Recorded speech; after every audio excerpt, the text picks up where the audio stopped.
О, сәлем, келіп отыр, әңгіме соғамыз.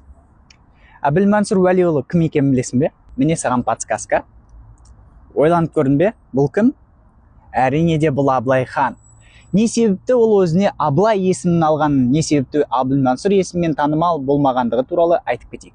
Абылайдың негізгі 3 есімі болды. Ол алғашқы азан шақырылып қойылған есімі Әбілмансұр, екіншісі жоңғар шапқыншылығы кезіндегі сұлтан екендігін жасыру үшін Төле би қойған Сабалақ, үшіншісі жоңғарлармен соғыс кезінде батырлығын көрсеткеннен кейін танымал болған Абылай. Осы жерде не себепті Абылай есімін таңдағаны тікелей оның атасы Түркістан билеушісі Қанышер Абылайдың есімімен байланысты. Жоңғарлармен шайқас кезінде өзінің есімін Абылайлап ұрандатқаннан кейін оны барлығы батырлығына байланысты Абылай деп атап кеткен болатын.